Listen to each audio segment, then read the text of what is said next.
doing what I do, helping the parents with their children, raising their consciousness. The work never stops. The work never stops.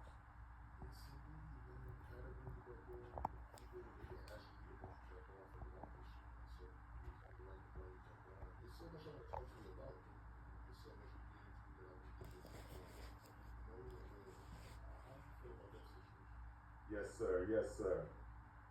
Nolan Wells. When the case first broke, Art, I just kind of sat back because I knew the YouTubian struggle streamers were going to run with it. I knew the white liberals on YouTube were going to run with it. I knew the white racists on YouTube were going to run with it. And everybody in between. It hurts my heart for Sister Christine, Nolan's mother, to have to see so many people using her son's name and crisis and tragedy for clickbait. And that's one of the biggest reasons, Art, I kind of stood back. It almost reminded me of the Freddie Gray police unaliving in Baltimore back during the Barack Obama era. When Freddie Gray lost his life to those police in Baltimore, everybody rushed to Baltimore. They did the same thing with Michael Brown in Ferguson.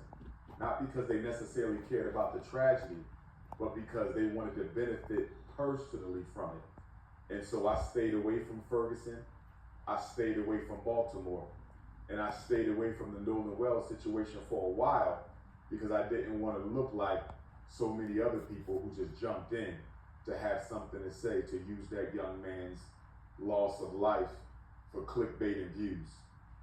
Now that it's been over a month since he lost his life, I think it's okay for me to speak now because everyone else has kind of given their opinion, their analysis, their synopsis, and their feeling on the situation, so I'm going to give mine.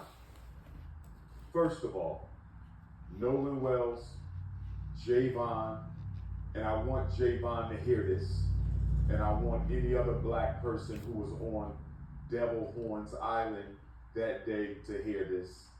And I want any black person who was celebrating the 4th of July to hear this.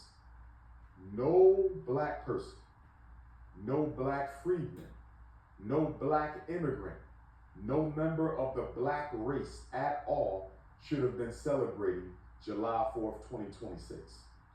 No one should have been celebrating America's 250th solar return. And why?